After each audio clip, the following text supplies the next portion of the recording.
Thank you very much for joining us here at Tyrant Slayer Studios. I suppose I should wait a minute for this to populate here. Where is everybody?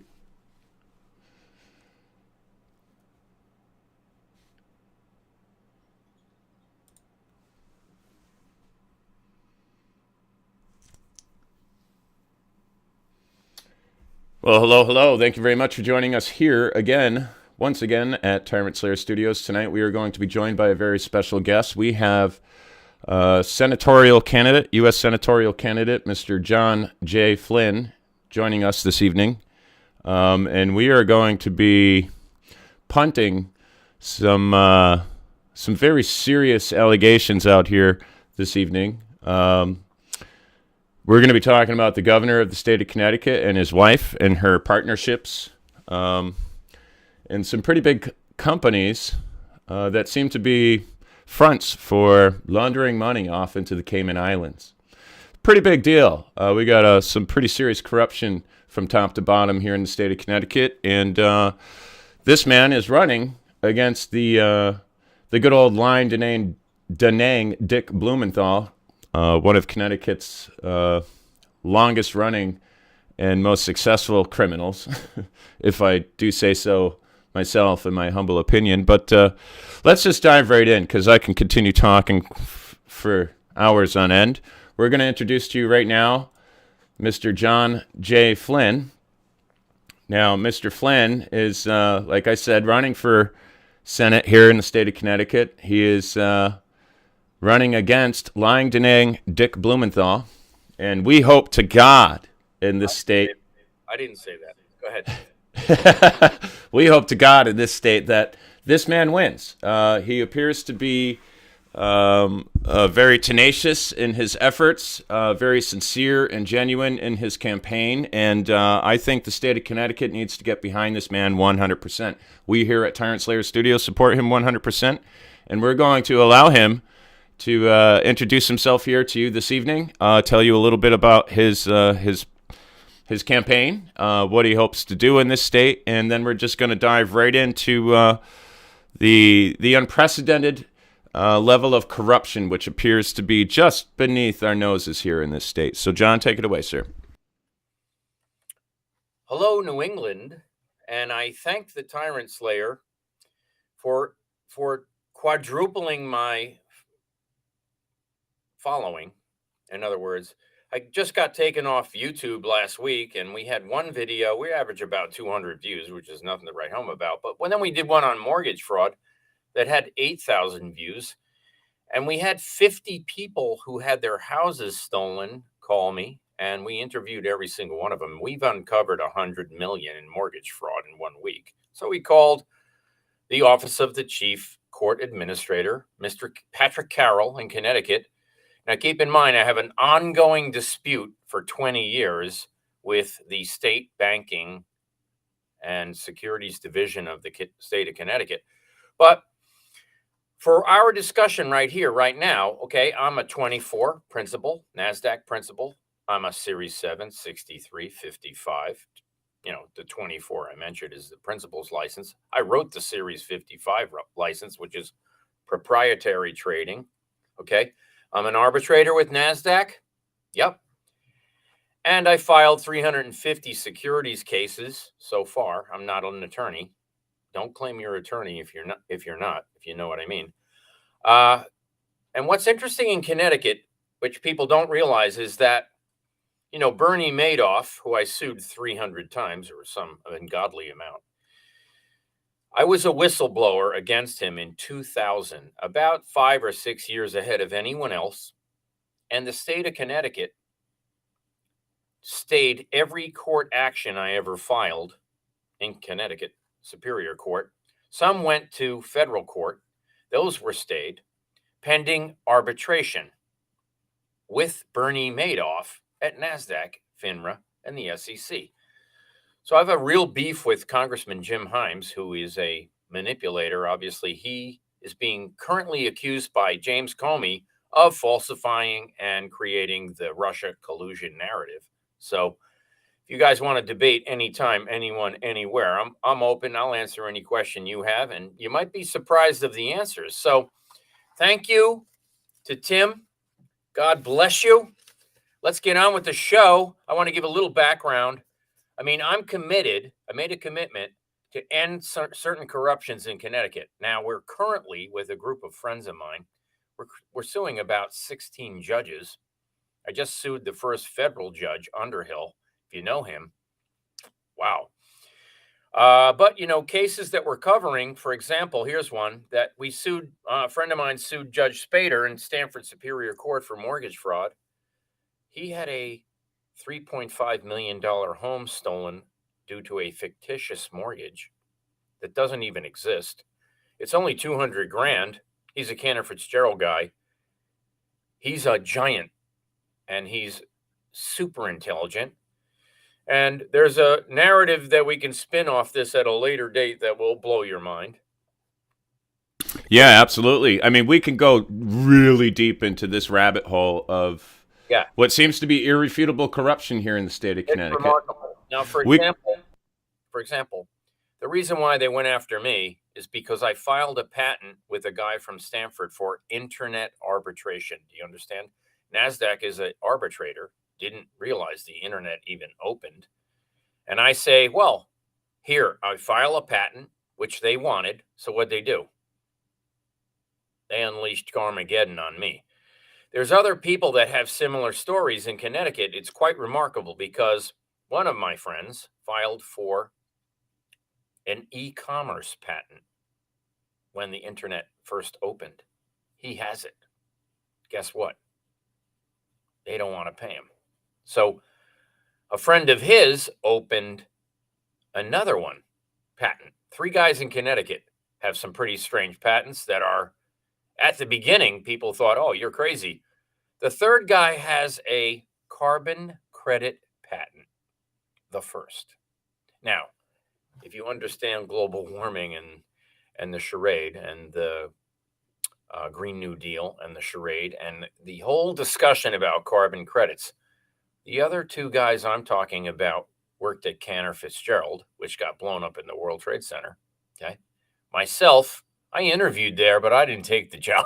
So, well, I'm kind of glad I never worked there. But why don't you take it away and I'll give you my 2 cents, which is worth about $1.50. Go ahead.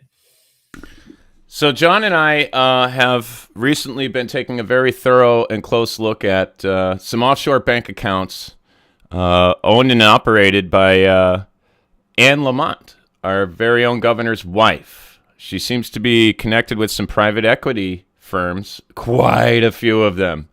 In fact, it seems like they are mere fronts for what seems to be a money laundering operation, something of that effect. Something nefarious is afoot here. I'm not a lawyer. I didn't say that. Go ahead. Yeah, right. Our dear friend, Mr. Flynn, running for U.S. Senate here in the state of Connecticut, is not a lawyer. But we're not stupid either. Hold on. Okay? May I add, I am the largest pro se litigator in the state's history. And I commend you for that, sir. Being a rookie in the field myself, I'm awful green behind the ears, but we're fighting like 10 men in the state. I can assure you of that, ladies and gentlemen. People should be aware that, okay, if I filed 350 lawsuits, which is it's more than that, and I've never been able to get a subpoena or I've never gotten an admission, I've never been able to take a deposition, you say to yourself, well, if you have a right to go to court and represent yourself, why don't you, in return, have the right? Every attorney can file a subpoena on his own. However, if you look at what's happening in the probate court, if you look at what's happening in the DCF court, these are shocking developments, and they're not. I could tell you stories of all the people I've interviewed that would really shock your conscience. We could spend a week on DCF alone. It's got its own sort of court. It's got its own unilateral sort of constitution, if you will, if you would like to put it in terms like that. No oversight. And by the way, there's a case called the Fedora case. If you don't know it, when you learn it, you might want to leave the state. That's how bad it is. So I could give you a 1-minute rundown. You want it? Well, let's dive into these offshore bank accounts. We could pull some information up on screen if you'd like to start there, and then just give us some commentary. I presented this information to Mr. Flynn. Again, if you're just joining us, he is a senatorial candidate in the state of Connecticut. He is running against the longtime career criminal, lying, denying Dick Blumenthal here in the state of Connecticut, and we are hoping that he wins. We are going to go ahead and dump as much support behind this man as possible. We need to change the status quo, and I believe that Mr. John J. Flynn is the man to do it. Now, I presented this documentation to Mr. Flynn about 24 hours ago or so, and I thought, maybe you can find some use for this stuff. I've kind of been sitting on it for some time. A fellow Connecticut citizen, a very bright, middle-aged woman, very petite, very attractive, very intelligent, presented me with this information quite some time ago. And I was just so overwhelmed by what I saw, I had no idea what to do with it. And therefore, I've been sitting on it. I wasn't sure what exactly I was going to do with it, but then I met the great John Flynn. Now, John and I have been rummaging through these documents together, and John has pretty much concluded an analysis, and we're going to get John's analysis today. I'm going to go ahead and just give me a second here. I'll bring some of this documentation up on screen for you. Let me see. Share screen. Window. There we go. Nice. Share, and then we can bring her in. Let's see. Oh, why isn't that working? Maybe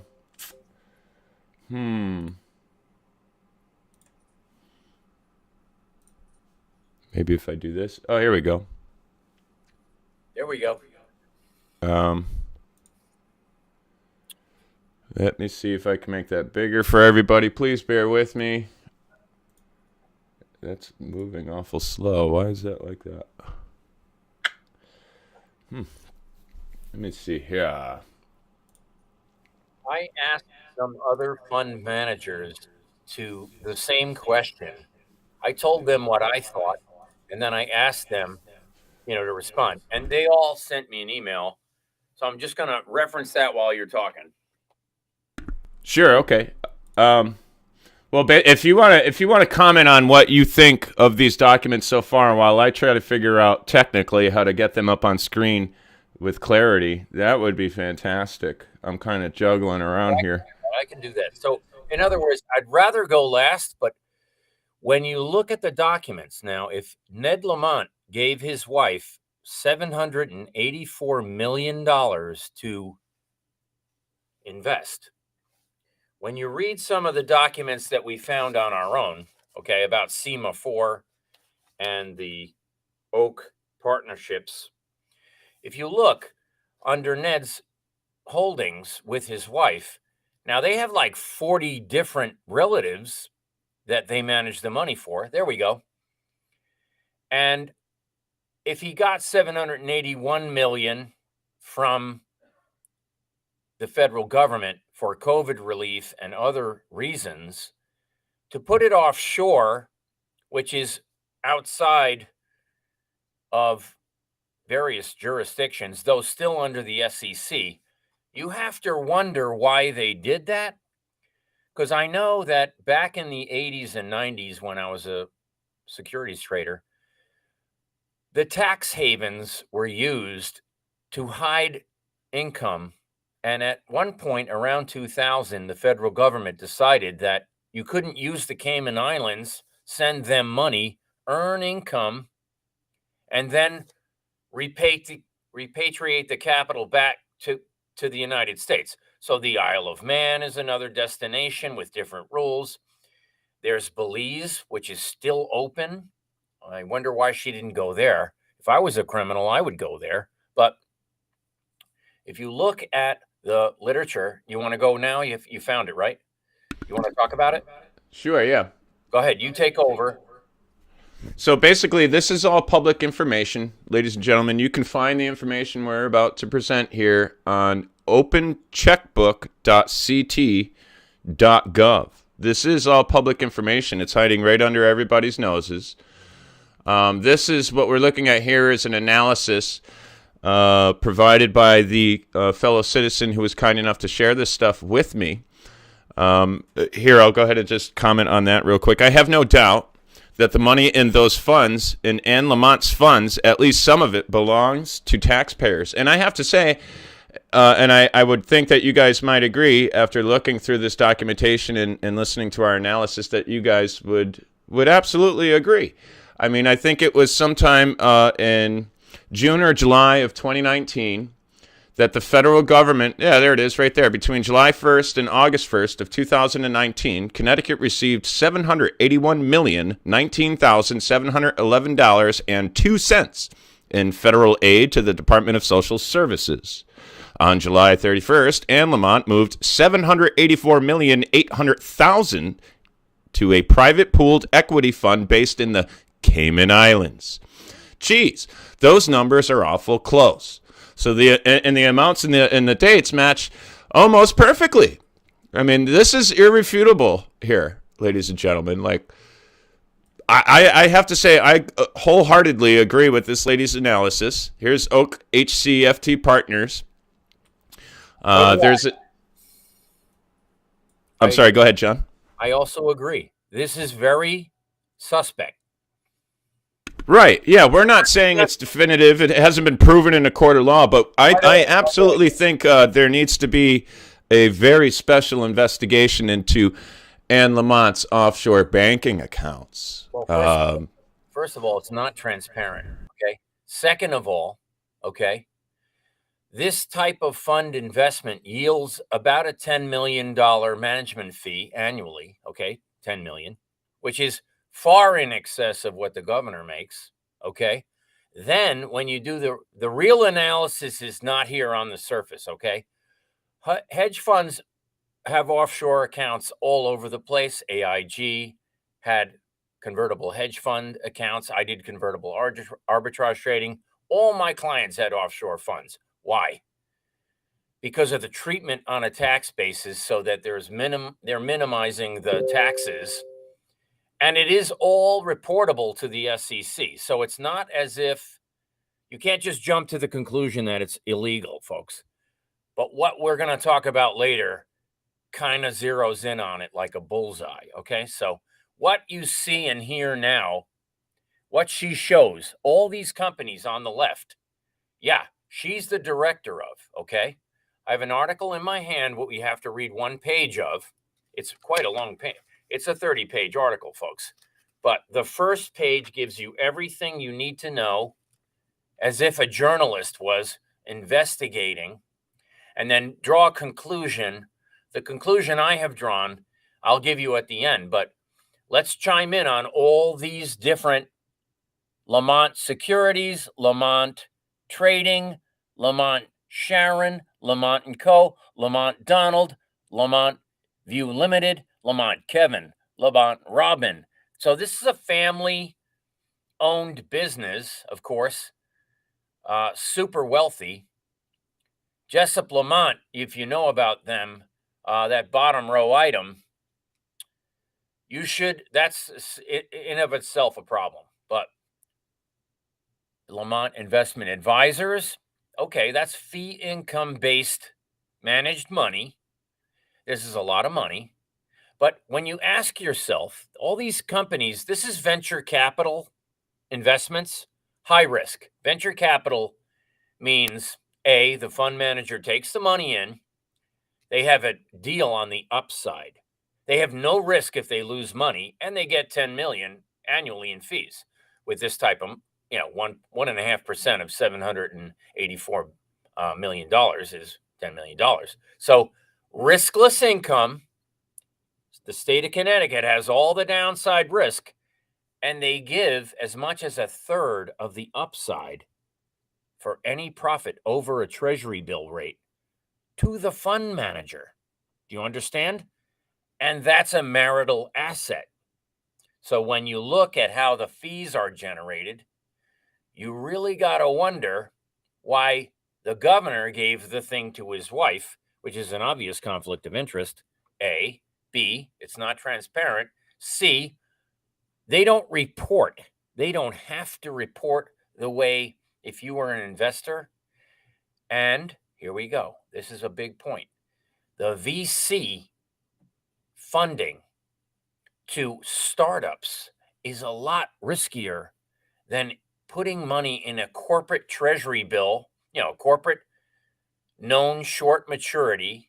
Now, keep in mind, the state of Connecticut, every citizen in the state that isn't working, every citizen owes 73 grand to the state of Connecticut in the pension liability. If you're working, they owe 250 grand because kids under 15 don't pay. People over 60, 70 will never end up paying the 73,000 you own. So when you look at the 73,000 that everyone owes, it's really $250,000 to each earner of income. And there are other topics we need to talk about. If venture capital is high risk and they're swinging for the fence to get their upside, then you look at what they're actually doing with the money. When we look at what they're actually doing with the money, this is a real eye-opener. So why don't you comment, Tim? Sorry, I didn't mean to go on, but I'm trying to give background on money management so that when you come to your conclusion, you really don't have anywhere to turn but our conclusion. You know what I mean? Yeah. And I think you've done a fine job in doing just that. A lot of this stuff is, to be quite honest, over my head. I'm learning as I'm going. Go through the 26 exhibits quickly. Okay. We'll start all the way at the beginning here. So here we go. This is it looks to be a bio at Oak HCFG. Yeah, this is one of the partnership. Showing. Okay, keep going. Okay, yeah. You tell me when. No, show it because. Show it. Oh, yeah. Okay, right. I took it off screen. I'm sorry about that. There you go. So here we have a bio on Anne Lamott. This is the governor's wife here in the state of Connecticut. This looks to come right from the website of Oak HCFT. Anne Lamott, co-founder and managing partner of healthcare and fintech. Quote, I have been doing this for 3 decades and I love it more and more each day. Well, for obvious reasons, ladies and gentlemen, this is largely in part to the amazing entrepreneurs we get to meet and support and the ways we are contributing to society. Wow, must be nice. And Annie Lamont is a co-founder and managing partner of Oak HCFT, where she focuses on growth, equity, and early-stage venture opportunities in healthcare and fintech. Annie currently serves on the boards of CareBridge, Amelio Health, FreshBooks, Independent Living Systems, Oncology Analytics, OODA Health, Point Precision Medicine Group, Quartet Vesta Healthcare, Village MD, and is a board observer at Notable and Dama Financial. Annie is also actively involved with Cricket Health, devoted to Health Home Team, Komodo Health, and Maven. Prior investments include Aspire Health, acquired by Anthem, Athena Health, NASDAQ ATHN, American Esoteric Laboratories, acquired by Sonic Healthcare Limited, Argus Information and Advisory Services, acquired by Verisk Analytics, Benefit Focus, NASDAQ BNFT. Basically, here's a little bio on our governor's wife. This is who seems to be committing some very serious crimes. Now, that is not a definitive statement, ladies and gentlemen. That's in our analysis. It appears that there is something very nefarious afoot in a very bad way. This is an inside trading report. Again, this information is found at opencheckbook.ct.gov. This is a .gov domain. This isn't some sort of a crackpot website. I mean, this is coming straight from the Connecticut government, as reliable or unreliable as it is in that regard. But Ann Lamott has traded HCA, BNFT, CSLT while serving in roles requiring financial disclosures. The following positions have been held: Director 2018 of HCA Healthcare Inc., Director 2016 of Benefit Focus Inc., 10% owner and director at Castle Light Health Inc. Now, more and more people around the state of Connecticut, specifically the citizens of Connecticut, certainly not our media networks here, are increasingly sharing ideas and the notion that the Lamonts are getting rich off of these emergency funds being redistributed by the federal government to various states. It appears they're making a tremendous profit off of this terrible environment that we've been forced to live in. Tim, I would go faster because a lot of this isn't really not going to shed too much light. And if you go page by page, it'll take an enormous amount of time. Okay, so here we have, these are related SEC filings. Yeah, that won't matter. Go ahead. Okay. It doesn't tell you what they made or lost. Right. Okay. This is important, but what's in my hand describes this. We'll wait till after these to talk about what's in my hand. Okay, so here we go. Opencheckbooks.ct.gov. Just clearly shows money coming in and going out. That in and of itself is not illegal. So keep going. This is just proof of the deposits she made and the expenditures that she made. Correct. Which is very important. Go ahead. I wouldn't get caught up on a lot of this because I think keeping it shorter, this is a lot of duplication, this page. We've seen this. Yep, this is similar stuff. But when you think about it, if they have 40 shells they're using, okay, and if you understand the 34 money laundering requirements, in other words, if you commit money laundering on 4 or 5 of the 37 possibilities, you're going away for a very long time. So keep going. Right. Again, you're not going to learn very much. What does this say? Does it name the funds? It names the bank accounts, which is important. Yeah, it's naming her as the owner of the account. Right. Well, she's the director of every corporation. Now, if you have 40 corporations you're affiliated with, in the normal course of one day, if you have 40 companies you're overseeing, you kind of wonder if you have the time to look at any one in particular for more than 10 minutes. Right. Okay. I mean, this is the same as the first page. And as you go, I mean, a lot of it is duplication. So I just don't want to get people hung up on SEC requirements. I have friends at the SEC. I've also carried out 5 guys at the SEC. They'll never. Why don't you jump right in at this point? Why don't you just jump right into? See, like this is a duplicate. Yeah, jump right into that form, that email you have in your hand, that document you have right in your hand. Take a look at SEMA 4, and I want you to keep certain things in mind as we discuss it. Now, it was set up prior to the opioid, the vaccine situation with COVID. And it was sitting idle on the shelf.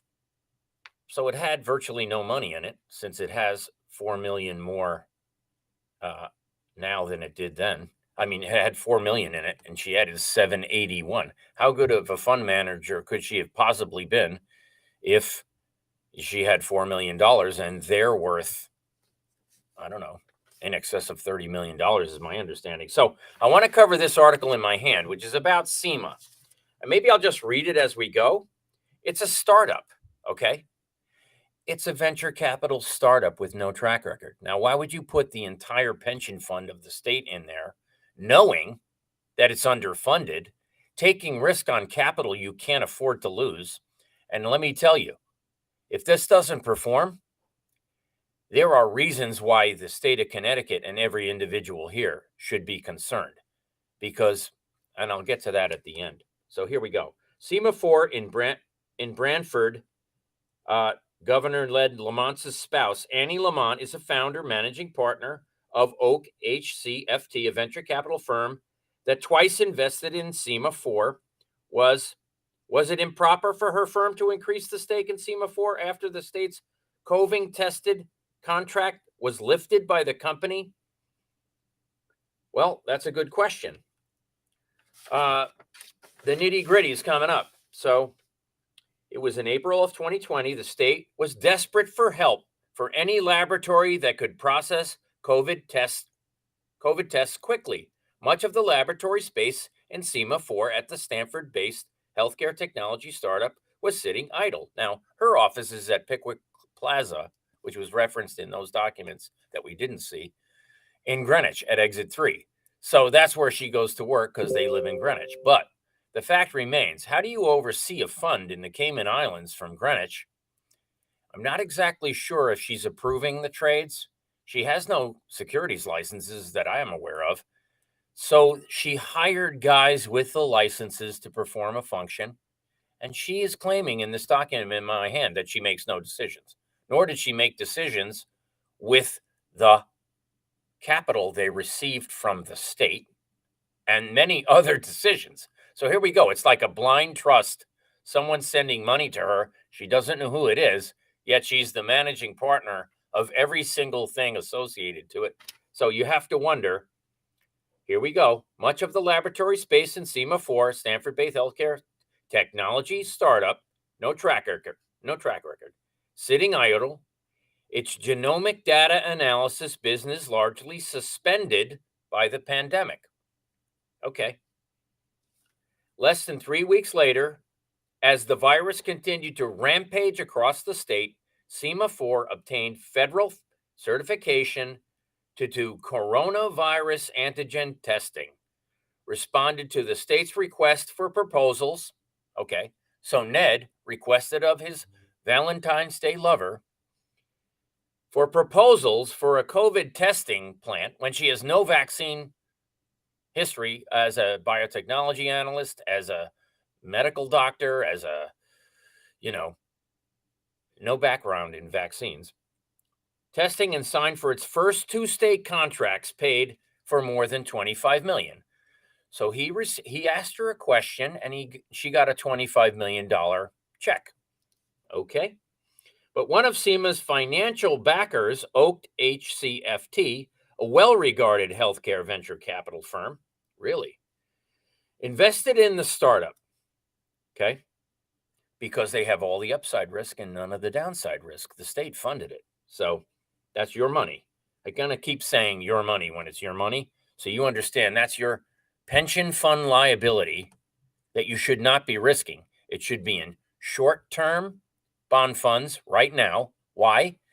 Because the Fed is saying it's going to tighten 5 times, which could bring the stock market back to 20,000 on the Dow Jones Industrial. Why? Because it's been easing for 10 years, and 5 tightenings would reverse the money supply.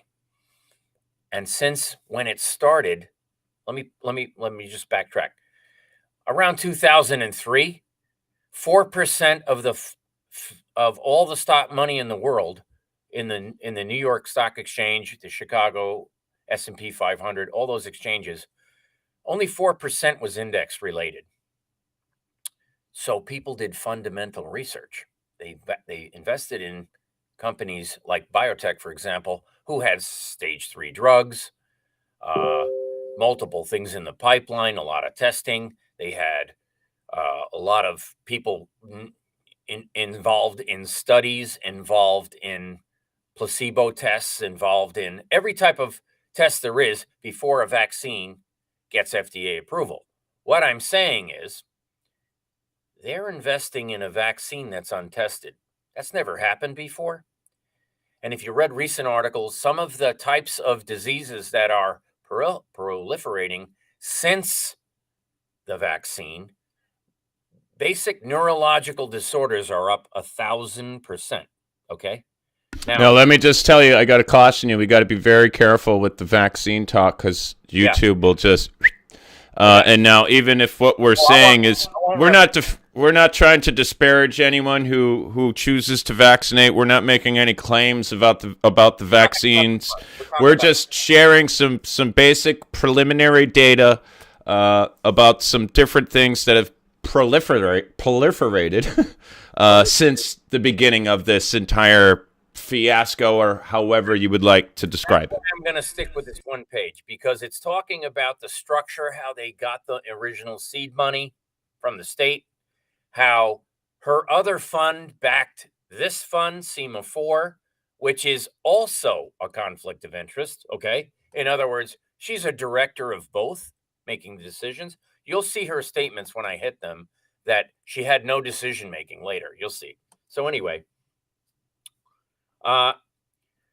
after a months-long investigation into the timeline of Oak's investments, including freedom of information requests with state agencies and reviewing testing contracts, ethics rulings, emails, loans, venture investment data, Securities and Exchange Commission filings, which you can wipe your butt with, laboratory certificates, and more, a story emerged in the state of a state desperate for assistance amid a pandemic and a high-tech startup with a capacity to help.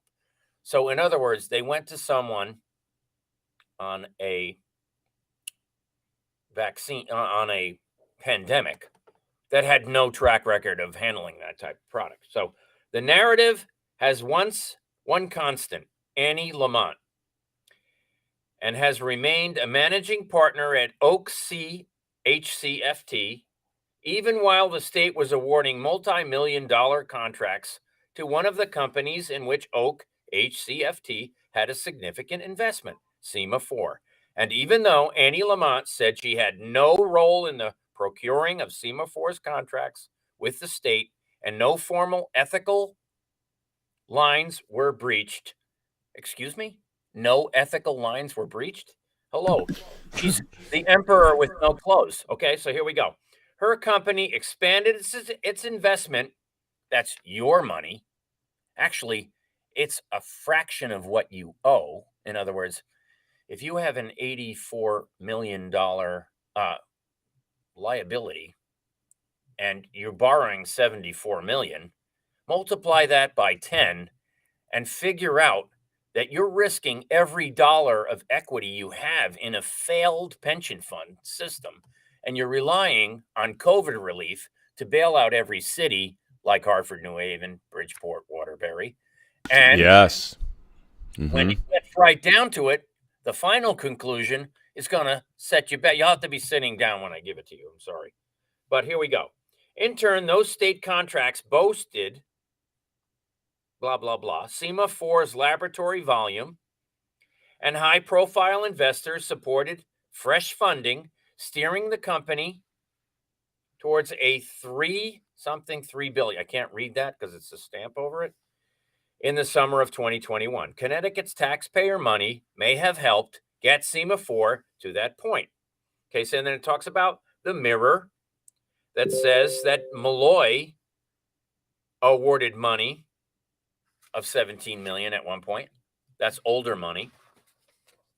And then what I want to point out, here we go, $1 million contract with SEMA 4 COVID testing. Later that year, the state awarded SEMA 4 with a no-bid testing contract worth $8.4 million. So the money's coming in, folks. The little that we know about Oak's investment in SEMA 4 eventually created a political problem for Ned Lamont. Well, that's to say the least. The state Republican Party, sensing a vulnerability as Lamont inched closer to announcing his re-election plans, began agitating on social media. Agitating, asking questions about its own pension fund, which is underfunded. That's not agitation, folks. That's your duty. Yeah, we find a lot of that sort of stuff in the First Amendment auditing community, just simply carrying a camera and asking our public officials' questions, a constitutionally protected activity is often deemed a criminal activity. We're trying. They call it a disturbance. You're creating a disturbance just by being here with a camera. These two last paragraphs. This goes on and on like this forever, but I don't want to overwhelm you. What I do want to say is that when SEMA 4 signed its first contract with the state to conduct COVID testing, a lawyer with the governor's office told the state ethics officials in an email that the couple wished to donate any benefit they may derive from the contract to charity. Now, hold on a second. If you remember, the $100 million philanthropic Diallo grant, okay, was due to a $400 million tax write-off. Diallo, the largest hedge fund in Connecticut, said, I'm going to leave. I'm going to Florida with John Tudor Jones because I don't need to be in Greenwich and pay all these taxes. So Lamont said, oh, stay. We'll give you a $400 million write-off. And he said, in exchange, I'll give you a $100 million philanthropic deal. That's illegal, okay? That's illegal. To take a tax write-off and then take a write-off for the philanthropic gift is illegal. And everybody knows that. So what happens is they shielded it from the ethics board, never released all the information, just like this. Oh, trust us. That's what he's saying. We'll give you all the profits we make. Hold on a second. She's got 40 businesses that run off each other, covering each other's expenses, including a cemetery. They own a mortuary. They own all these things that they manage the money for.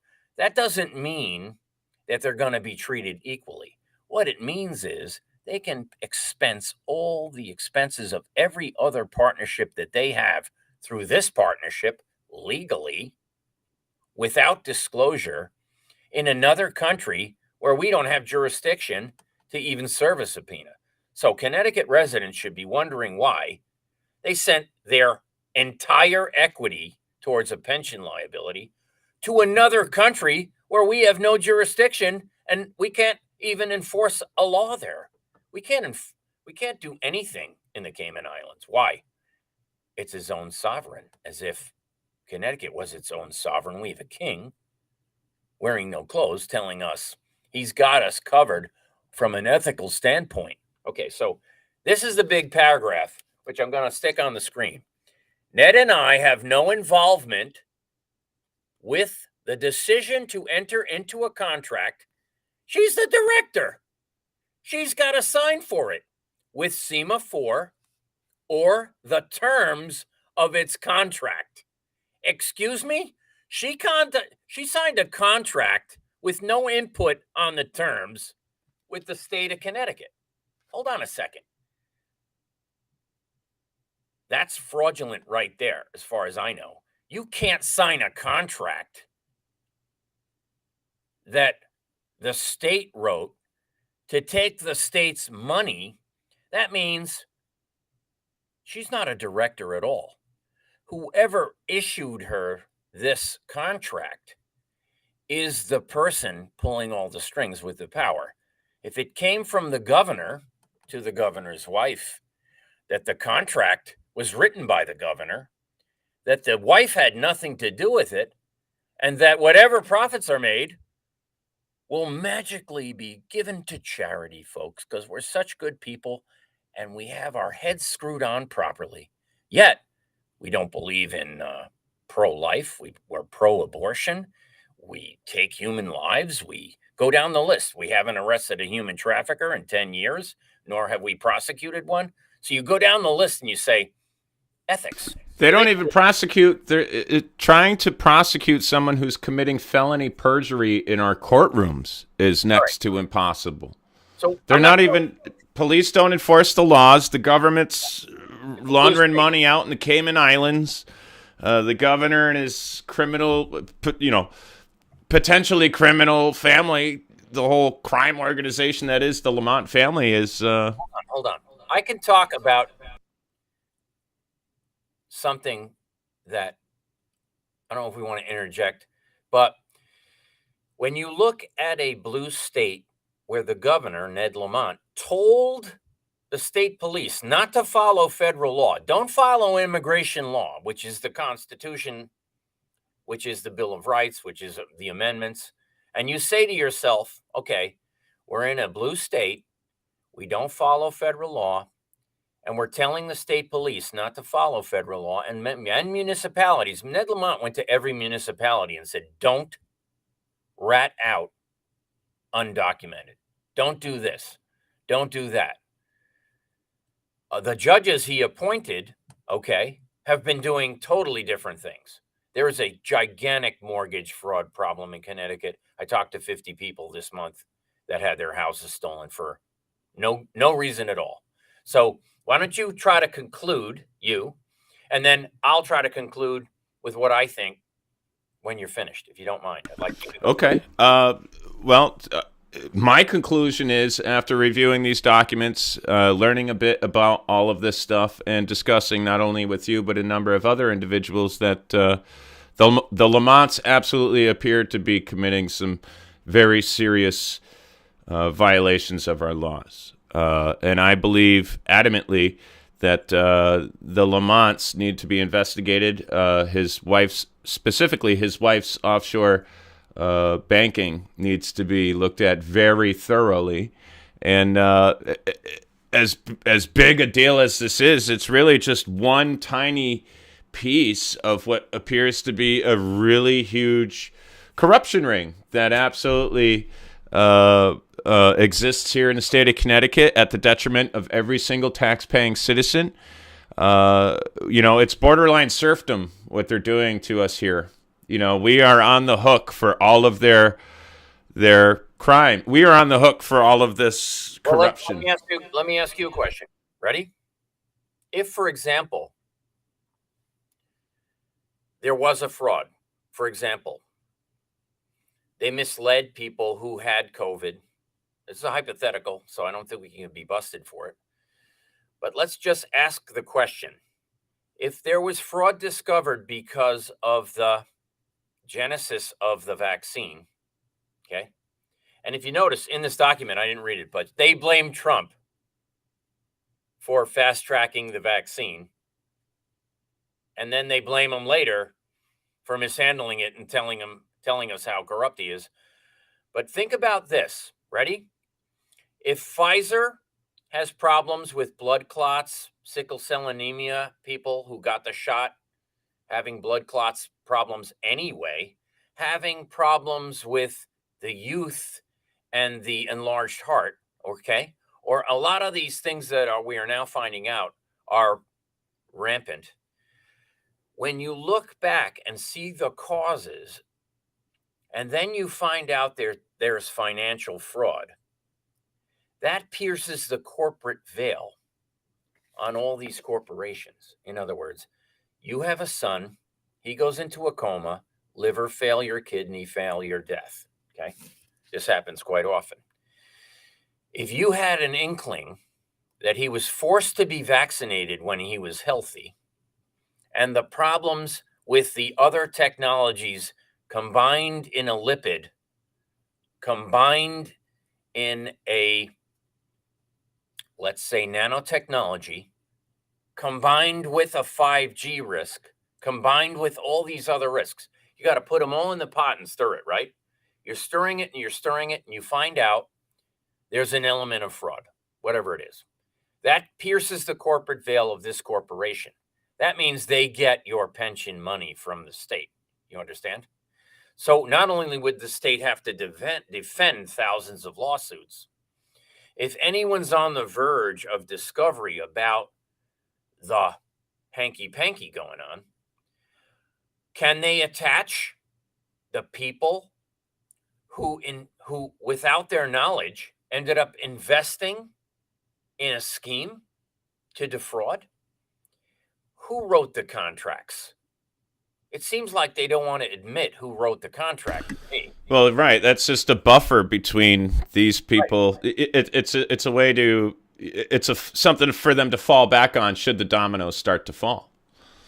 I think the dominoes are falling because now when you look at the cases of people vaccinated versus the cases of unvaccinated, it seems like the tides are turning. If you look at Israel, the most vaccinated state, they are off the chart ahead of anyone with vaccinated people having 3 or 4 boosters developing COVID, and they can't explain why the science they thought they knew. Now you find out it's patented, it's man-made. It's not a natural occurrence. Well, right, yeah. The patent, I thought, goes all the way back to 2003, doesn't it? I think the majority of the patent structure is from 2013, 2012. The funding of it occurred during the Obama administration, the majority of the funding. And then you look and see, right, that the state of Connecticut could be on the hook for every single death that the governor took COVID positive patients, put them in the nursing home.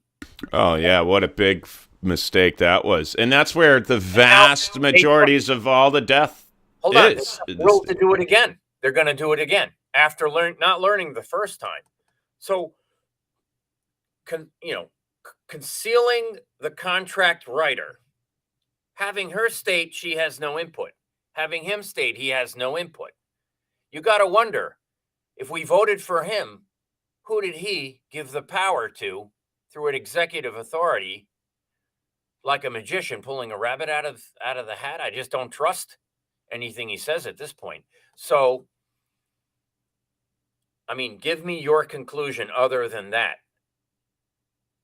I mean, it's impossible to draw any other conclusions as far as I'm concerned, which means this has been a successful analysis. Well, I'm just concerned that a man-made biological weapon, which is what I'm a vaccine guy. Well, we're not going to claim that COVID is a man-made biological weapon here on this channel. We're not making any medical claims. We are not doctors. We're not going to lose my channel here. Got to be very careful with the language we use, because Google and the communists over there that run it are hypersensitive to our colorful language and adjectives. We got to be very careful how we comb through our language and utilize what's left of it to properly articulate what we're trying to express and the meaning behind it. It's very hard being a independent journalist, a member of press operating out of his basement, and sticking to the ever-changing community guidelines, which again, Google and YouTube are so hypersensitive right now. Even saying the word vaccine, it's like the algorithm is piercing our souls right now. In the 80s and 90s, I traded all the high-tech biotech names. Okay, I bought the convertible bonds. I shorted the stocks against them. I did an arbitrage trading strategy with a model that was written by us, performed by us. And then later, around 1997, I bought my own firm. I started doing biotechnology research. I hired Merck vaccine guys who came. They put a buy on Regeneron at 20 when it was bleeding cash. We bought 8,000 shares. Okay. When it got to 560, we tried to sell it. It's missing because I'm involved in a huge money laundering scandal. Separate issue. But we did 13 buys in 3 years. They all went up 300% in the first year. Okay. We did basically cancer therapies and vaccines. So when you look at the language of what you're hearing for the common guy through Fauci and the radio and the television and, whoever it may be, could be Fox News, CNN, it doesn't matter. It's been dumbed down so much that when you look at an RNA technology and how RNA splits and changes your DNA, in other words, in 1998, ribozyme developed a cocktail. You could drink it. It would cure gene pattern blindness just by drinking a cocktail. It blocked your gene for blindness with It was very simple, the technology. It was a targeted therapy. What I'm saying is that when you look at this, having no experience running a vaccine, a pandemic processing center, which I think we can say, funding it through capital by the state, through grants, then the whole hanky-panky with the contracts, leading to a lot of false positive testing, okay? People losing their jobs, not wanting to be in that situation, and all the different union problems, teacher problems, student problems, and turning around. Do you have 2 5-year-olds? I have 2 7-year-olds, a 6-year-old, and a 4-year-old here. Okay. I mean, it's one thing to test stuff on people willing who volunteer, but to force a mandate on a preschooler, luckily my kids are 19 and 24, right? Tell us how you feel about that. I want to know. About forced, testing this, new medical devices and or treatments on children? These are infants. Yeah, I think it's absolutely inhumane. It's a morally bankrupt and completely unethical action.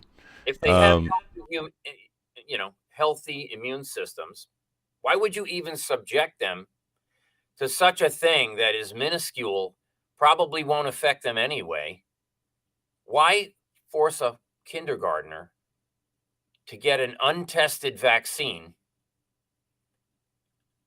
The answer is always going to be money. You got to follow the money. This is all about profits and money here in the state of Connecticut. Health is not the top priority of the Connecticut government. The safety of the citizens is not a top priority. It's not even on the radar for the Connecticut government. What's on the radar, what the main course is for the Connecticut government is money. Money, and power, and stonewalling transparency, stonewalling accountability. Whether they got to pay off judges and politicians all through every county or not, that's what they're going to do. I mean, like you said earlier, this state doesn't even follow federal laws. You got the governor running around like a little dictator telling, X, Y, and Z over here and A, B, and C over there. Like, hey, we don't need to do that. And just, you're cool. I got you. Through executive authority to tell the legislature, sorry, I'm doing this. It's an emergency, which it isn't at this point. You say to yourself, I'm going to force everyone to take a vaccine or they can't work. I'm going to force students who are the healthy age. Did you read the study about the 13 to 18-year-old males that were vaccinated and what happened over the long term? No, but I don't really want to discuss that on YouTube. We do have other platforms where we can hit that, but YouTube will just absolutely, I'll end up in YouTube jail for the next 2 weeks if we go too far down any medical discussion.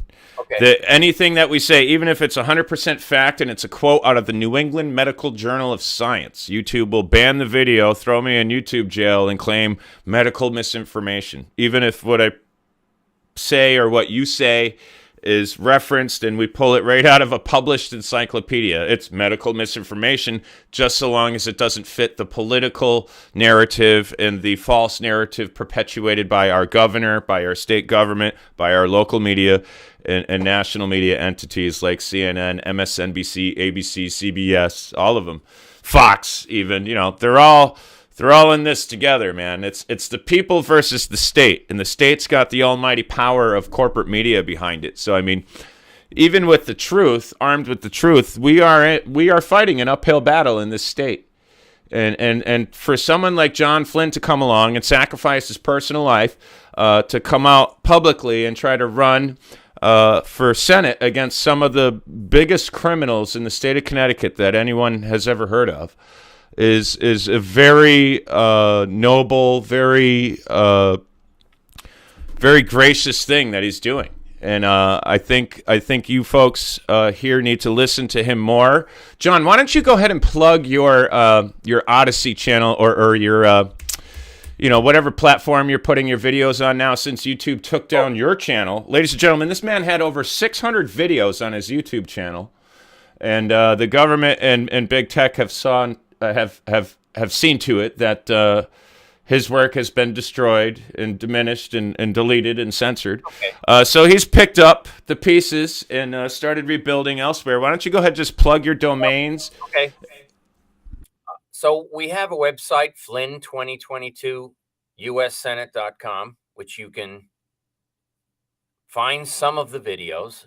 We had 700 on YouTube. We were defunded, obviously, and we sued them yesterday. So we sued Google, the parent of YouTube. Why? Because of, I followed their policy, by the way, to the T. I did ask a few questions, but I'm concerned. The reason why I finally got kicked off is because I posted about the Linwood transcripts, which are court documents. I read them word for word, testimony, and that was the last straw. So I did get a strike against me for talking about blood clots, and I did get a strike against me, and I don't even think I can say the word, so I won't. There's a word you can't say. I said it. I said, "Is this real?" And I said the word. I got a strike against me. It's a bad word. It's not a swear word. It's a medical term that you should be concerned about, because I'm told in the next 2.5 weeks there's going to be a lot of revelation about it.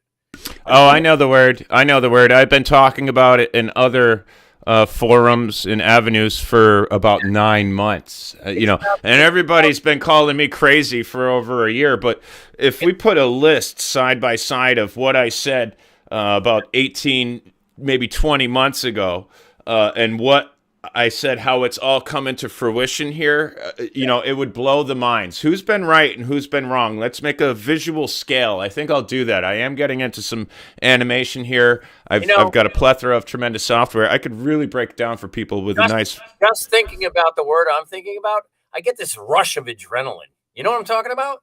Crazy. Yes. It's a very strange time to be alive. My heart is racing. We take a lot of risk doing what we're doing. The government and big tech is absolutely trying to stifle dissent and silence opposition to the status quo. Right there at the bottom of the screen, this shit is global. Here in Brazil, they're doing the same things. My final word, I was never allowed to give my conclusion because we might get banned. Right, I understand that. Not on YouTube. We won't do that show on YouTube. We can make that an exclusive for Activism News Network on Roku. Ladies and gentlemen, if you have not yet subscribed to Activism News Network, I do not understand what is taking so long.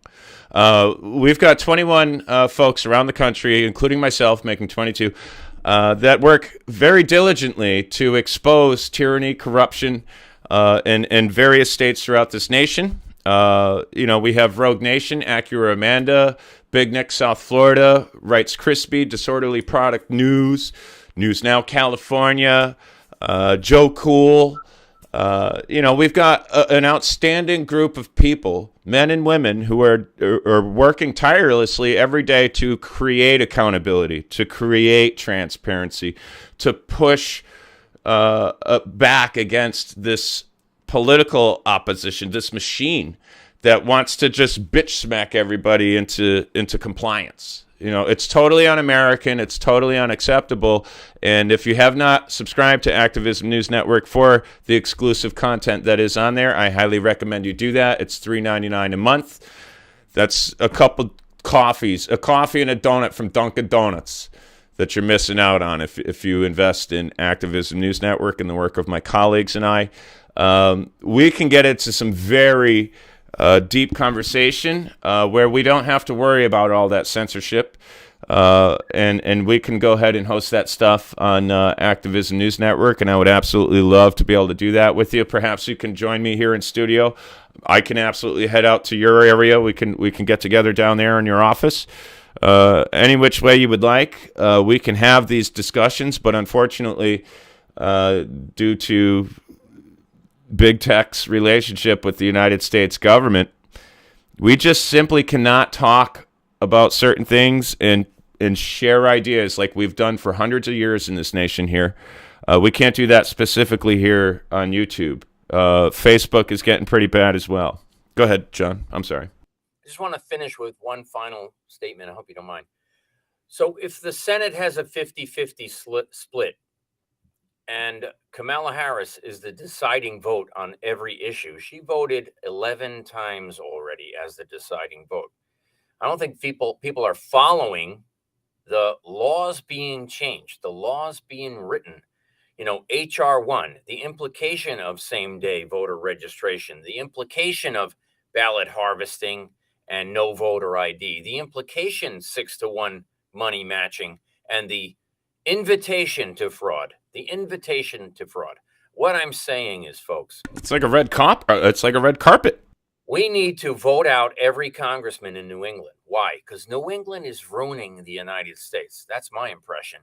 And I've made friends with many different people running for Senate and Congress. And if you don't know what debateattorney.com is, that's a forum that we designed that 4,600 congressmen can now register, vote through a phone voter app. In other words, I challenge Tim. He accepts. We're going to talk about Medicare for all.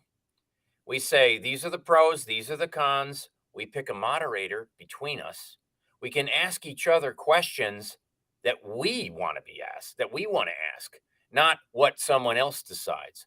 So I don't think everyone knows this, but in 2020, 1,560 people ran for president. 1,500. Not a lot of people know that. 450 independents ran. Over 50 parties had candidates. You didn't know probably that 280 Democrats ran. 168 Republicans ran for president. It was a charade. What recently happened is even more important. The Republican Party, which I happen to be a member of, backed out of its debates. They're not going to debate. They don't have a forum anymore. They're not going to go to CNBC, NBC, CBS and play their game, okay? They don't have an alternative. We do. So what I'm saying is if you know someone like Don or like Mr. Bullock in New Hampshire running for Senate or Bronovich from Las Vegas running for Senate, there are places you can go to view debates that you're not even aware of. So what I would say is, if you watch the debates on Debate Tourney, which are being scheduled, I've challenged 7 or 8 people already. Today, I challenged Themis Claridis, my opponent from Connecticut, running for the same U.S. Senate seat. I just don't think she has the wherewithal to do it. Plus, I believe she's compromised. I'm not going to plug what I'm going to do, but what I can say is this. We've been having events in Manhattan with the AOC candidate, the guy running against AOC, the guy running against Kinzinger, the guy running against our friend Diane Sarr is running against Chuck Schumer. Our friend Gupta in New York City is running against Nadler. Guess what? They won't debate them. So what's going on is it's a news media blackout. I can guarantee you one thing. I'm here to fight corruption. Voter fraud, no problem. I met with the Lindell Group in Arizona, got the Connecticut hack. It's right here on this laptop. Yes, every city in Connecticut was hacked. There's no question about it. 3,900 votes in Stanford were flipped from Trump to Biden. Why? Because they needed to change the vote by 10. Got to be careful too. Got to be careful with that one too. I called the Texas Attorney General's office shortly after the 2020 presidential election, after finding official reports from the Attorney General's office in the state of Texas detailing the arrests of Democrat officials engaged in VF. I'm not even going to say the 2 words together. But we'll just call it VF, the fraud. We'll just call the fraud that was associated with that 2020 thing that we all had to take part in. Just simply making that phone call and asking the Attorney General some questions and throwing up the report of the arrests was enough to get the video removed and me thrown into YouTube jail. So, and I don't know if you had a moment to read that Department of Homeland Security summary report, but did you see the references in that to this particular topic? It is no wonder why everyone who even utters these words is being kicked off of the internet. I owe you 10,000 thank yous. I'll tell you why. In my complaint, summons and complaint to Google, paragraphs 22 to 28 are pretty much not plagiarism, but almost word for word pulled out of that luscious piece of deliciousness that you gave me, because, the language written in that document is far superior than anything I could write. They must have had 50 lawyers draft that document. Well, I was reading through it. Ladies and gentlemen, I am putting a video together. It's been in post-production for 3 days now on this latest Department of Homeland Security summary report, which was published on February the 7th at 1400 hours.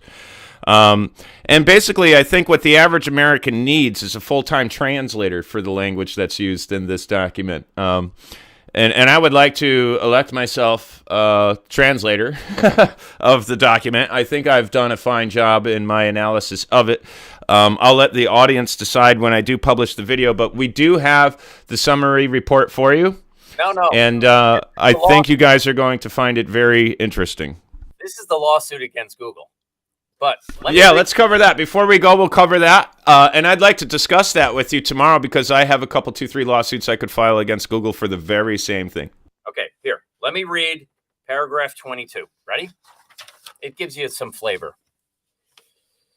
Google, through YouTube, created a heightened threat of environment fueled by several factors, including an online environment filled with false and misleading narratives and conspiracy theories, including misinformation, and greatly amplified by foreign and domestic threat actors.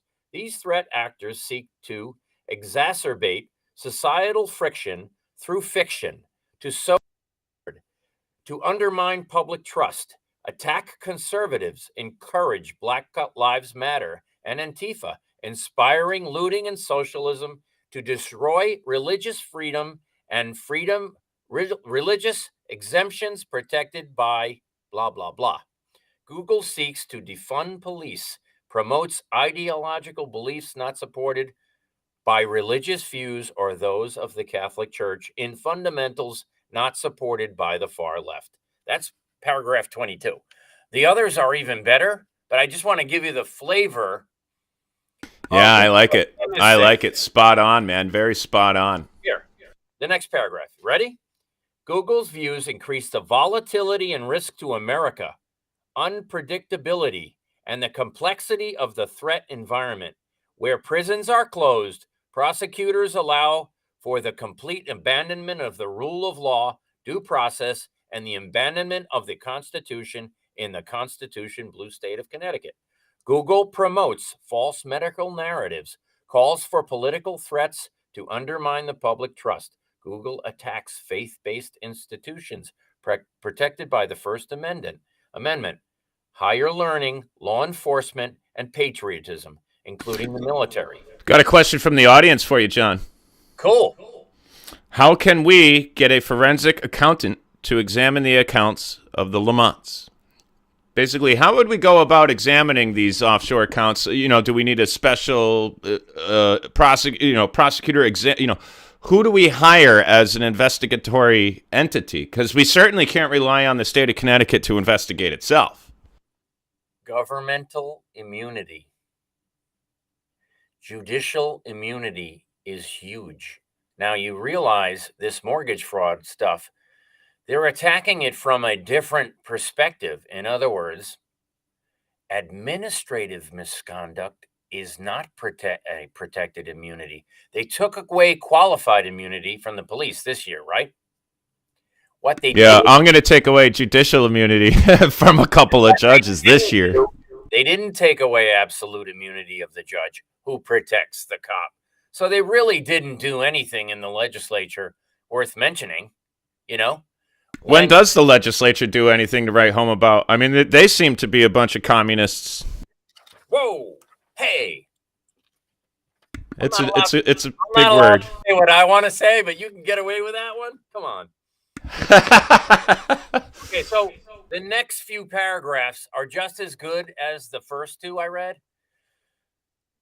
When it comes right down to it, in Connecticut, we have a prosecutorial misconduct problem on top of a legislative problem, all under the umbrella of judicial misconduct. And when it gets right back to executive directives, that is a whole nother ball of wax. You can't, during an emergency, accuse the governor of anything. Unfortunately, what happened to Cuomo certainly could happen to Lamont, except for the diddling about, right? Oh, your mic's off. I'm good now, aren't I? Yeah. Okay, yeah, you would think so, but I'm not. Cuomo got off really easy. As far as I know, Cuomo, he ordered them 30,000 ventilators, and he used 30,000 ventilators. And I'm not going to go ahead and quote what the medical professionals and I discussed who were working in the hospitals in New York about Andrew Cuomo. But I'll tell you right now, ousting him on sexual harassment allegations and things of that nature was a big slap on the wrist compared to what should have happened to that man, compared to what should have been addressed and what he should have been brought into court for. That whole, on one hand, it's like we've been given this false sense of relief, like, oh yeah, we finally got rid of Cuomo. But I'm not fooled. I'm not naive. We didn't really get rid of him. We just kind of shuffled things around, right? And Cuomo is out there fishing with Governor Ned Lamont. They're out there drinking that gin, having a good old time, making their plans that don't involve us. We're just the money for these people. We're all a bunch of numbers for these people. And we need people like John Flynn here. We need people like Tyrant Slayers Studios. We need Rogue Nation. We need the Americans who are compelled during this very strange time here in this nation to get involved, to do just that, to get involved. We can't rely on the Board of Ed. We have to become the Board of Ed. We can't rely on lying, denying Dick Blumenthal. We have to become the senator, like John's trying to do. We have to put our private lives aside for a moment and do something publicly for a change. We have to engage our system of governance and take control over it from within. We have to become the legislatures, and with great leaders like John Flynn here, with the extraordinary information we are going to be disclosing to you throughout his campaign, and the many more interviews we have and discussions we have here on this channel and others, I think we're going to be able to properly motivate Americans to do what I just described. We have to get involved. We have to take control of our government and our system of governance. And there's been no greater demand for that time than now. Now is the time. We're almost out of time, if you ask me. Grocery stores are in Connecticut, half of them are empty. This is that build back better notion, like eventually we're going to have one meat at the deli. At this rate, we'll be like North Korea in 10 years. It's insane. So you got any other sites, domains? Why don't you turn people on to your video content? Where are you keeping your video content now that YouTube's giving you the hammer? Now I'm on BitChute, and I just went from 0 followers to 71 this week, which is good. I'm pretty much sharing all over the state through the local Facebook pages. I have 5 Facebook pages myself.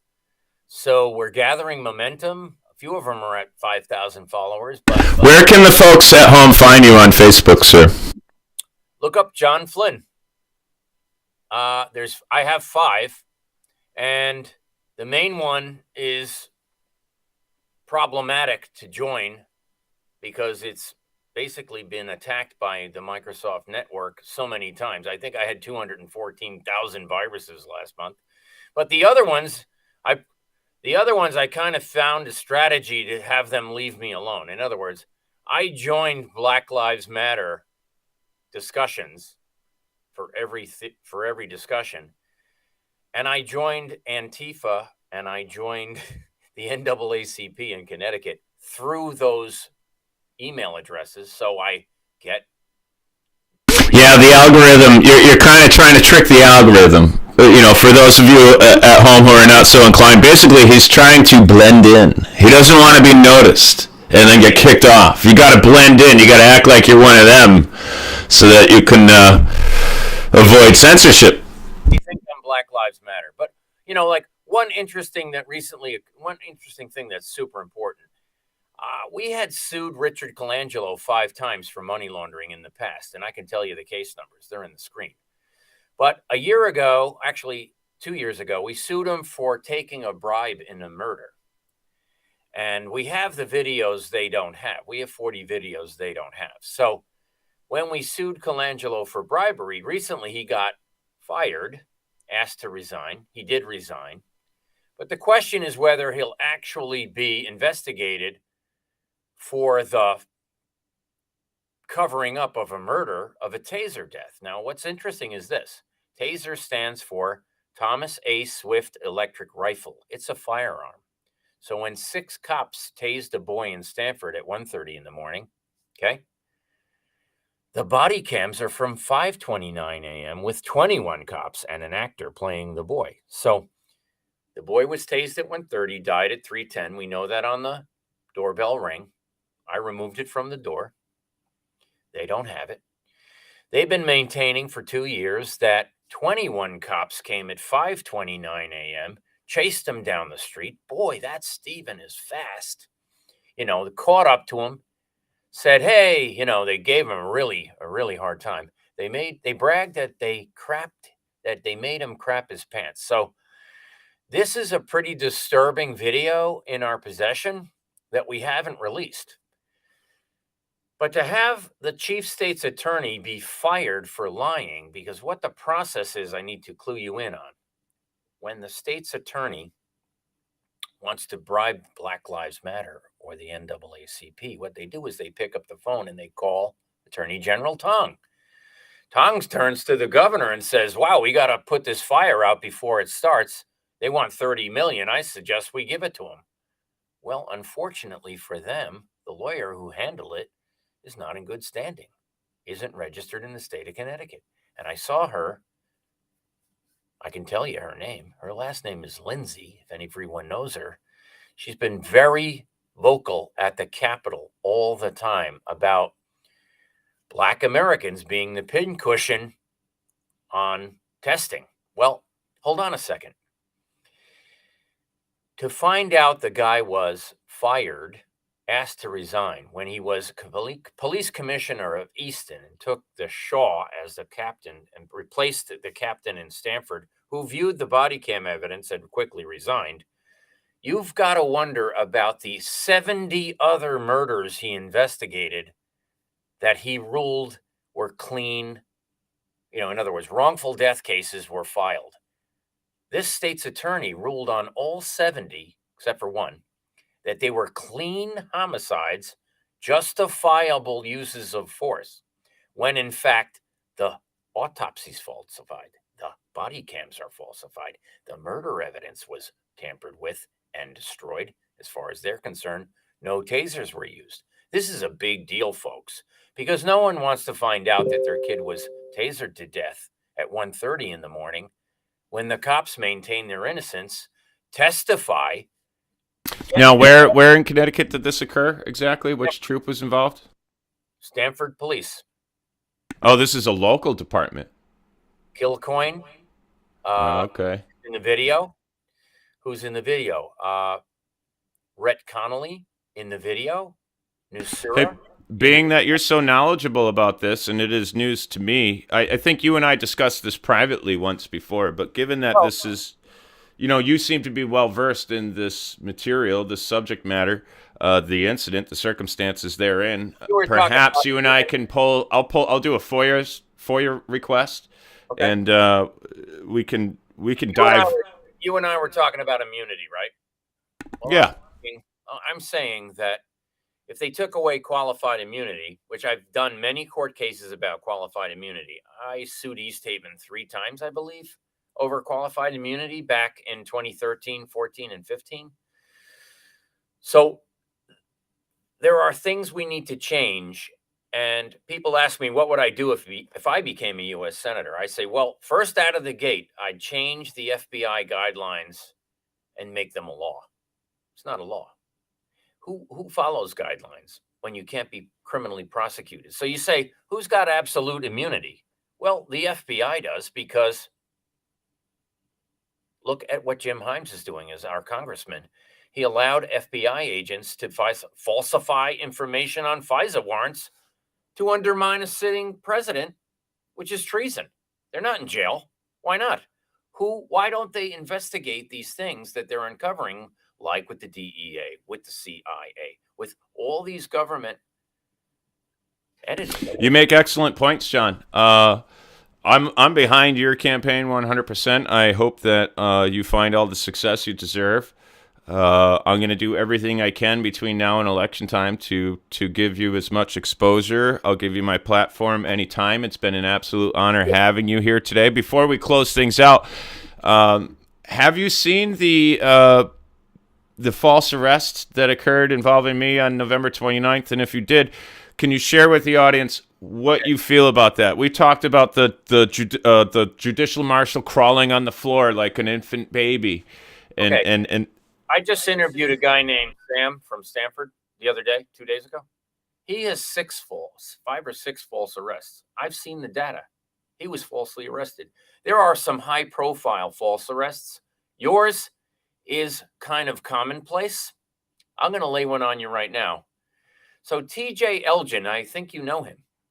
Yeah, he's a great guy. Yeah, he just campaigned for public office himself. Okay. He was falsely arrested while running against Jim Himes. They were, Himes is a congressman. Oh, what a coincidence. Hold on. Wait. You got to hear this. So TJ was home celebrating his engagement with his fiance, having a few cocktails in his house. Knock, knock, knock on the door. 2 cops drag him outside and work him over. They say, gee, there's an anonymous complaint. Really? It's anonymous? So they rough him up in the driveway. It's all caught on video. Falsely arrest the guy while he's running for Congress to screw up his campaign run for a Congress seat. So now you look at the details. He calls me up, Johnny, I'm worried, a little. Why don't you help me out? I said, whatever you want. I'm down. I've heard enough. He says, come to court. My attorney can't make it. I go, okay, I'm not an attorney. I'll be there. I said, by the way, I looked at the case. You need to plead not guilty right now. Why? Because it's affecting your career, and your job. Not only your job, it ruins your campaign.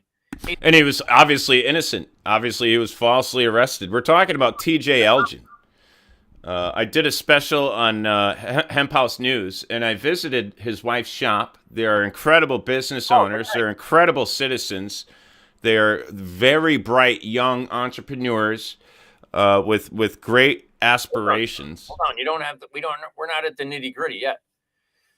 What happens is I go to court. He walks up to the mic. I walk up behind him far enough back so I'm not next to him. I don't look like his attorney. And the judge says, are you TJ Elgin? He goes, yeah. He goes, where's Dennis? Now, Dennis is his attorney. Dennis Bradley got indicted recently. He's a senator from Bridgeport. He was TJ Elgin's attorney. So what happens is a staffer for Himes didn't disclose to a congressional candidate that he was a Himes staffer. Do you understand? Dennis Bradley contacted TJ Elgin, offered him his services as an attorney in the arrest against Himes, and he was a Himes staffer. So this is the same guy that got indicted. And when you look at the facts, why didn't a Himes staffer disclose to TJ Elgin during a false arrest that he was actually working for the congressman that TJ was running against. Imagine that. Ladies and gentlemen, did you just hear what this U.S. Senatorial candidate from Connecticut just said? By the way, that's not the worst one. There's one that's worse. We'll go into it another time. I think that's a great idea. I think we should call it. We've been on now for, about 90 minutes or so. Okay, And that other one I didn't mention implicates Will Haskell, who's the senator for Wilton, New Canaan, parts of Stamford, I believe. He just quit being a senator to go back to law school because, according to Blumenthal, Will Haskell will someday be president of the United States. Ha! No, I believe it. The kid is glib. He's never answered a direct question ever by anyone of any, importance. And what he did in this other case, which I will describe, is pretty bad.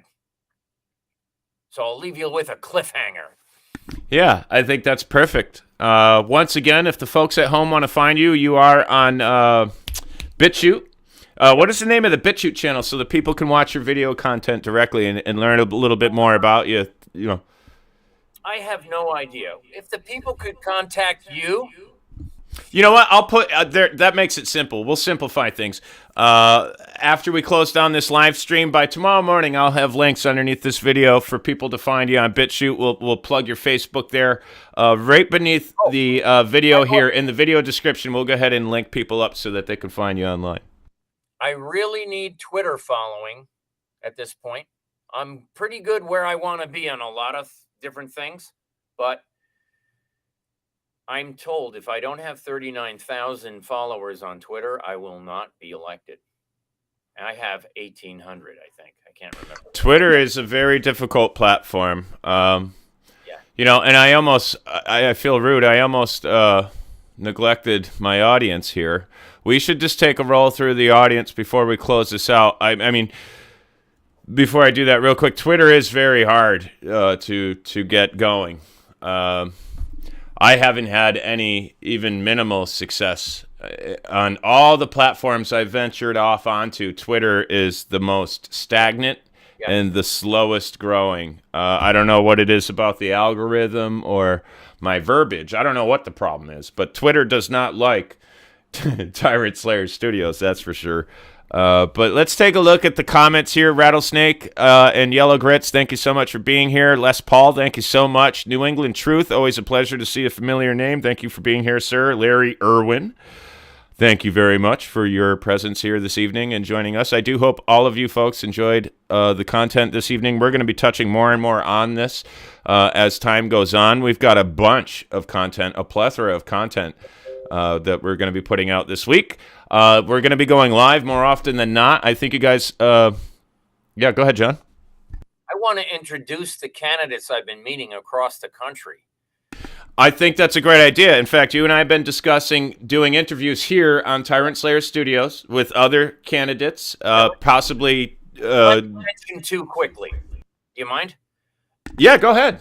Shukri is running against Ilhan Omar. Okay, Shukri is Somalian, just like Ilhan Omar, but she came to America at age 14. She's a combat pilot, 10 years experience, loves the country, ended up having 3 children. So she took a sabbatical. Her husband replaced her in her duty. Okay. She thinks Ilhan Omar is ruining how Americans view the Muslims. Okay, mostly peaceful people, but they don't throw the extremists under the bus ever.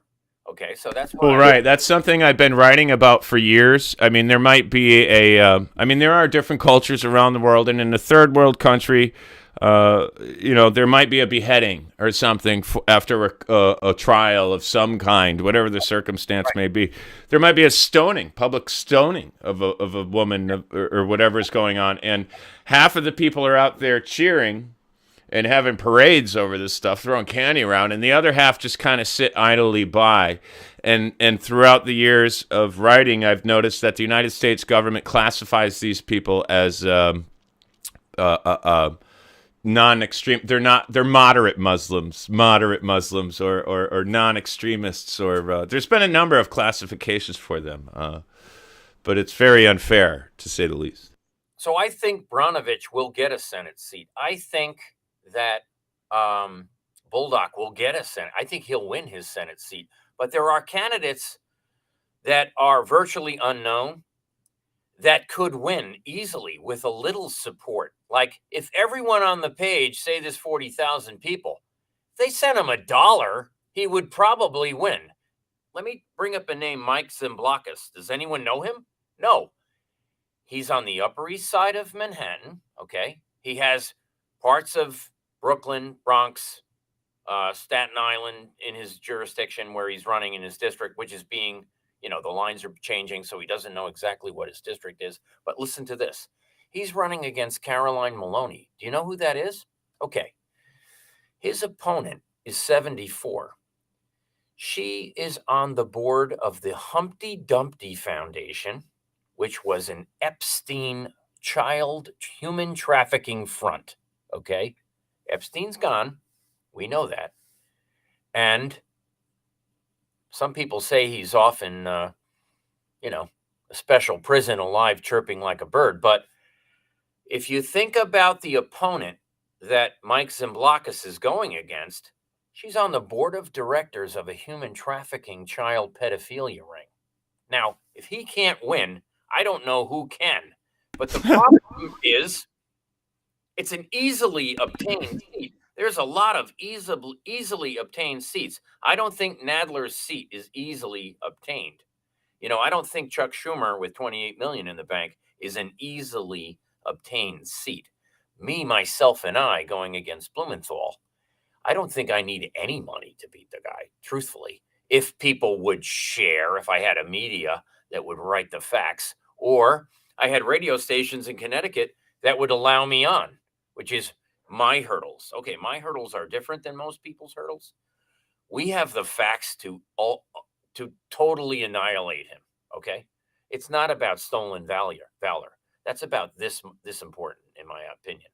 What I know about him, which we haven't revealed, this week we revealed that he front ran on GameStop. What is it called? GameStop? Yeah, GameStop. Yeah, the whole inside trading. And then he called for an investigation, knowing there was a short squeeze. I can explain. So imagine there's 1 million shares of stock in a corporation, and 3 million are held, and that means there are 5. There's a short of 2 million. Knowing there's a short squeeze of 2 million illegally borrowed shares, going in and buying a block of stock, and then calling for delivery causes a short squeeze. And calling for an investigation after you call for the delivery of the stock that you just bought might take a $5 stock to 10. But in this case, taking a $5 stock to 150 and then dumping it, that's not the most important short squeeze, money laundering, racketeering, stock fraud case he's involved with.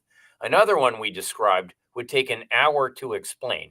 But if you research what Rostec is, what the K container ship industry is, what the Cape Canaveral Trident missile base is, and then you look what stock he bought, okay, he accumulated a stock while he's on the transportation committee, a big position. Now, knowing what the stock he purchased takes scans container ships for radioactivity. In other words, the technology that the Abraj Group bought the Hillary Clinton Uranium One deal, okay? The Abraj Group also bought a container ship platform in Florida. They're trying to buy one in Delaware, and they're trying to buy one in a third state. What I'm saying is Blumenthal knows that those container ships contain what is called the K container ship technology, where truck beds hold ICBMs, okay? 4 in each one.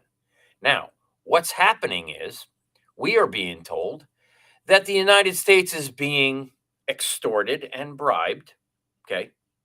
That those missiles are already here. So the story about the ships offshore holding all this merchandise, lumber, you know, cardboard, every type of product sitting on a container ship has to be scanned now before it comes to America because of this technology that was reported on in 2017. The articles go back to 2017. It being 2021, it's safe to assume the technologies they were working on then are viable. The fact that he front run this stock is a national security interest. I absolutely agree, 100%. I mean, that's a whole. We could do 3 days on that, easy. If you wake up and realize that the tankers are not out there for any other reason that they need to be scanned for radiation signatures for nukes, I could tell you more about that. Wow, stock, that's a hell of a topic for another day. No media will pick it up. I called them. We're going to pick it up here, that's for sure, and we'll hold it as an exclusive on Activism News Network. That video describing the entire situation is there. I think it's number 422. Look it up. We'll check it out. I'll cover it. Attain Ipona, thank you for being here. Archangel, thanks so much for the new subscription. I sincerely appreciate your support. I got some old names here that I haven't seen in a while. Indie News Now, thanks for being here, my man. I appreciate your comments, sir. Indie News on the Street, I'm sorry. Strawman, thank you so much for your audience participation and for being here. Wendy Williams, you've also been pretty active in the comment section this evening. Folks, I sincerely appreciate the audience participation. I do giveaways here on occasion, and the more you communicate, the more you're in the audience, the more I see your name, the better chance you have of winning. I'll tell you that right now. See this question? Need to saturate social media with Blumenthal's communist affiliations? I know them all. And we'll do that. We'll absolutely spend a week. We'll make a week out of doing that. I mean, the list goes on with lying, denang, Dick, the communist Blumenthal. And Chris Murphy is another one. I mean, I know you're not running against Chris Murphy, but there is a plethora of information going all the way back to when he violated the Logan Act during the Trump administration. I mean, these senators have been committing crimes left and right for decades. Meeting with Iran secretly in Germany? Yes. And you threatening the Ukraine president that if he investigated Biden on behalf of Trump, that he would withdraw all support in Congress for Ukraine, and now they're on the border because of it? Typical corrupted kid, man. Chris Murphy starting World War III all by yourself. Yeah, it's insane. And with that, I think we could pick up on a number of different topics on a number of different shows, and we're going to do just that. I'm going to be live tomorrow for another few hours. It's going to be about an hour longer than today's show. I've got a lot of court documents of my own and some police reports to disclose to the public regarding my own cases. We're going to hit a number of topics. Maybe we'll give John a call tomorrow afternoon, and we could dive into some other things together, if you're not too busy, that is. And of course, I would have members of the audience come up, join us on panel, ask some questions, things of that nature. We'd love to hear from you, specifically if you're from Connecticut, but that doesn't exclude anybody else watching from other states. But if you are from Connecticut and you'd like to learn a little more about John Flynn and his campaign and what his plans are for our state, you're going to want to stick with us here at Tyrant Slayer Studios. We can get you right on with the man, and you can ask him your questions yourself. I like to comment on the straw man. Is Schiff a Rothschild?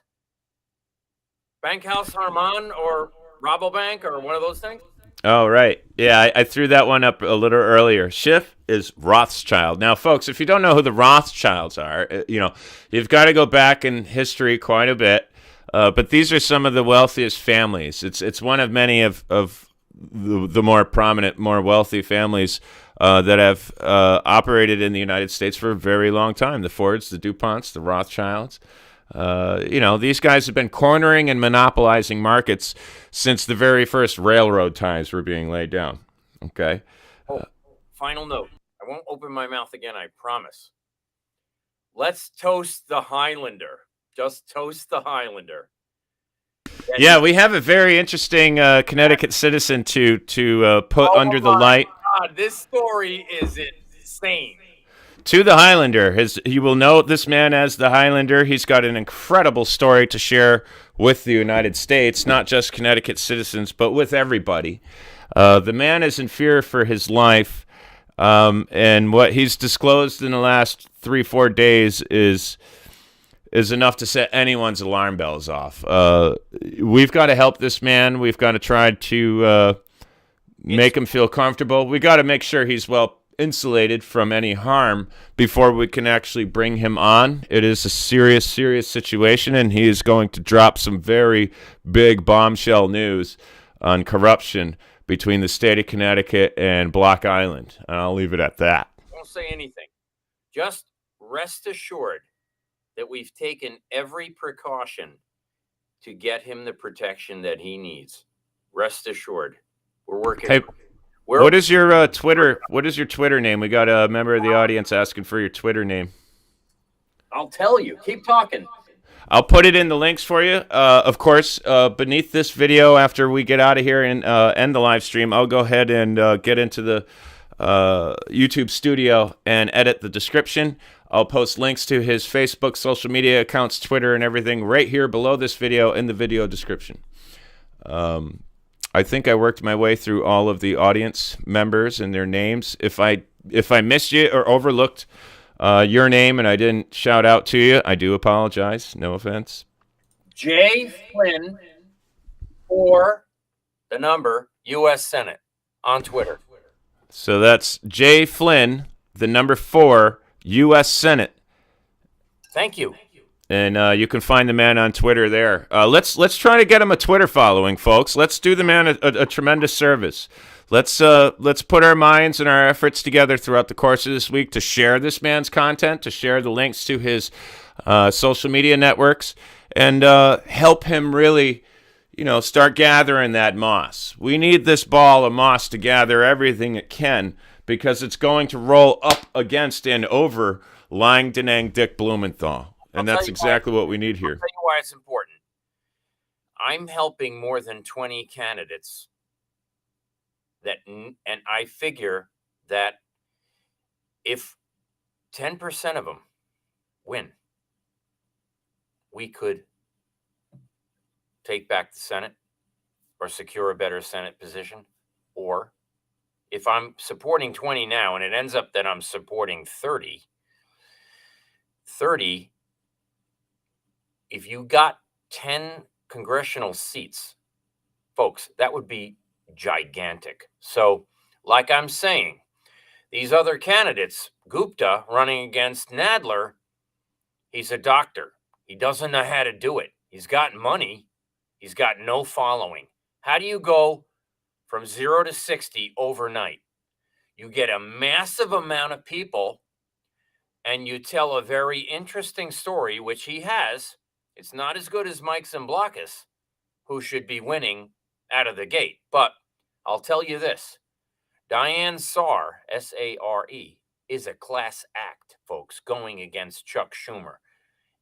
He is the devil's concubine, okay? She is Lady Galadriel. Got it? And if you knew how great she was, and such a class act, we did 4 or 5 events with her already. We just did 4 events in Florida. Our next events are at CPAC, okay? We're going to take them by storm. And at Mohegan Sun in March, we're trying to rent a gigantic event with 30 candidates coming to speak, 10 minutes each. Thank you very much, Attain Apona. You know, that's all we need. All we need to do is come together for a change, really. Just support this man's efforts, support each other in supporting this man's efforts, and we can rest assured that he will have the best chance possible to beat these career, decade-long criminals who have been running Connecticut into hell in a handbasket at the detriment and expense of our children and our grandchildren and our great-grandchildren. Basically, we're saddling all of the kids in this state with the debt associated with all of these charades. And it's not only unacceptable, it's inhumane, it's unethical, and it's morally bankrupt. So, comments, and I appreciate everything you do. Watch. And with that, ladies and gentlemen, let's give a nice round of applause to Mr. John Flynn. No. We are going to be having plenty more shows like this and disclosing much more important content going forward, and I look forward to joining each and every one of you there in the future. John, would you like to say anything in closing? The floor is yours. You have 15 seconds, sir. Everyone's going to want to hear the Highlanders story. Now, the fact remains, I was getting very few views. I did one video on mortgage fraud where we have found judges owning the REITs that people's homes are being foreclosed upon, getting thrown into the judge's REIT. There's something wrong with that, folks, okay? Not only that, that judge is a police commissioner, and he's the lobbyist in Connecticut for mortgages. So hold on a second. A judge, lobbyist, police commissioner? No wonder why he's able to get away with it. Anyway. Yeah, imagine that. The Highlander watched that video, number 605. It's worth watching. And he called me saying, I need you to cover this situation so I don't get whacked. Yeah, the Highlander is the real deal, folks, and we've got some real promising information to disseminate here. It is a privilege and honor to be joined by the great John Flynn for U.S. Senate. Mr. Flynn, I bid you farewell. I'll see you backstage in just a couple minutes, but I think that's going to do it for us this evening. I'm doing it for my kids and no one else. That's it. It's all about the kids. It's all about the future of this nation. The fact is, if we don't bring the thunder, there's a storm coming that we cannot weather. Yeah, we're going to be caught in the yellow rain. All right, ladies and gentlemen, thank you so much for joining us here at Tyrant Slayer Studios. If you have not yet subscribed to Activism News Network, please head on over to www.activismnewsnetwork.com. Fill out that registration form and sock away $3.99 a month. We'll see you there, and I bid you farewell. Have a wonderful evening. We'll see you tomorrow.